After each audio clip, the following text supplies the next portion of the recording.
तो आज हमारे सामने एक कहानी है, छोटी सी लेकिन सच कहूं तो बहुत डरावनी। नाम है काली हवेली का आखिरी किराएदार। चलिए इसको परत दर परत खोलकर देखते हैं कि आखिर राइटर ने डर और सस्पेंस का ये पूरा जाल बुना कैसे है। कहानी शुरू होती है एजेंट की बस इसी एक लाइन से। ये सिर्फ कोई चेतावनी नहीं है, बल्कि ये वो पहला धागा है जिससे कहानी का पूरा रहस्य बुना जाने वाला है। ये एक लाइन सुनते ही दिमाग में सवाल उठता है, क्यों? ऐसा क्या है उस जगह पर? तो पहला हिस्सा है एक सस्ता सौदा। यहां हमारी मुलाकात होती है कहानी के मेन कैरेक्टर संदीप से, एक प्रैक्टिकल इंसान जो सस्ते किराए के लिए किसी भी अंधविश्वास को दरकिनार करने के लिए तैयार है। तो यहीं पर कहानी की असली नींव रखी जाती है। सोचिए, एक तरफ है संदीप जिसे बस एक सस्ता घर चाहिए, उसकी जरूरत, और दूसरी तरफ हवेली की वो डरावनी पहचान। ये बिल्कुल क्लासिक हॉरर वाला फॉर्मूला है ना। एक ऐसा इंसान जो भूत प्रेत में यकीन नहीं करता और उसका सामना होने वाला है एक ऐसी जगह से जो शायद अलौकिक है। देखिए, लेखक यहाँ डर पैदा करने के लिए किसी भूत प्रेत का इंतजार नहीं करता। वो माहौल से ही एक बेचैनी पैदा करना शुरू कर देता है। काली दीवारें, टूटी हुई बालकनी, चारों तरफ नीम के पेड़, ये सब मिलकर एक अजीब सा अनकंफर्टेबल माहौल बनाते हैं। और वो जो अजीब सा सन्नाटा है ना, वो तो अपने आप में ही एक किरदार बन जाता है। पहली रात जो होता है वो बहुत ही आम है। भाई, पुरानी हवेली है, खिड़कियां तो चरमराएंगी ही। संदीप भी थका हुआ है तो वो इन सब पर ज्यादा ध्यान नहीं देता। राइटर यहां जानबूझकर एक झूठी तसल्ली दे रहा है ताकि आगे जो डर आने वाला है वो और भी ज्यादा असरदार लगे। अब आता है कहानी का दूसरा हिस्सा, डायरी का राज। और यहीं से कहानी एक सिंपल हॉन्टेड हाउस स्टोरी से बढ़कर एक मिस्ट्री में बदल जाती है। बुक शेल्फ से एक डायरी का गिरना, ये कोई मामूली घटना नहीं है। ये वो चीज है जो कहानी को एक नई दिशा देती है। ये कोई आवाज या परछाई नहीं, बल्कि एक ठोस चीज है, एक सबूत जो संदीप को सीधा हवेली के अतीत से जोड़ देता है।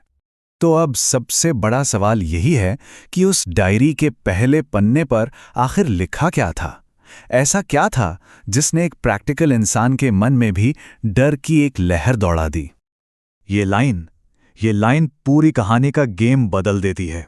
अब ये कोई आम भूत की कहानी नहीं है। हवेली ने तुम्हें चुन लिया है। ये शब्द खतरे को एकदम पर्सनल बना देते हैं। अब संदीप सिर्फ एक किराएदार नहीं है, वो एक टारगेट है। और फिर एक और नाम सामने आता है, अरुण। डायरी से पता चलता है कि संदीप पहला नहीं है, उससे पहले अरुण भी ये सब कुछ देख चुका था। इससे ये बात पक्की हो जाती है कि जो भी हो रहा है वो संदीप का कोई वहम नहीं, बल्कि एक पैटर्न है जो बार बार दोहराया जा रहा है। कहानी का तीसरा हिस्सा, डर का सामना। अब डर सिर्फ एक एहसास बनकर नहीं रहेगा, अब वो हकीकत बनने वाला है। ये टाइमलाइन साफ दिखाती है कि डर कितनी तेजी से बढ़ता है। पहली रात बस कुछ अजीब आवाजें थीं जिन्हें नजरअंदाज किया जा सकता था, लेकिन हर रात के साथ खतरा बढ़ता गया और टेंशन भी। तीसरी रात का एक्सपीरियंस बहुत ही खौफनाक है, क्योंकि अब डर सिर्फ दिमाग में नहीं बल्कि फिजिकल हो गया है। कंधे पर किसी के हाथ का एहसास, आईने में परछाई का दिखना, अब ये सिर्फ महसूस नहीं हो रहा बल्कि दिख भी रहा है। और उसका चीख ना पाना वो उसकी लाचारी को दिखाता है। और ये शायद कहानी का सबसे बड़ा टर्निंग पॉइंट है। आईने पर उंगलियों के निशान, वो भी उल्टी दिशा में। मतलब ये कोई वहम नहीं हो सकता, ये तो पक्का सबूत है। और बस इसी एक पल में संदीप का सारा लॉजिक, सारा शक, सब कुछ बिखर जाता है। अब उसे पता है कि उसका सामना किसी ऐसी चीज से हो रहा है जो इस दुनिया की है ही नहीं। और अब चौथा हिस्सा, हवेली का सच। अब सारे पत्ते खुलने वाले हैं। डायरी का ये पन्ना सब कुछ साफ कर देता है। ये किसी भूत की कहानी नहीं है जो बस डराकर चला जाता है। नहीं, ये एक ऐसी चीज की कहानी है जिसे जिंदा रहने के लिए इंसानों की जरूरत है। अरुण जा चुका और अब हवेली को एक नया किराएदार चाहिए। मतलब हवेली अपने किराएदारों को सिर्फ मारती नहीं है, वो उन्हें अपने अंदर सोख लेती है, हमेशा के लिए अपना हिस्सा बना लेती है। ये सोची मौत से ज्यादा डरावनी है, क्योंकि यहां से ना कोई बच सकता है, ना कोई मुक्ति है। आपका वजूद ही मिट जाता है। और अब कहानी का आखिरी हिस्सा, आखिरी किराएदार।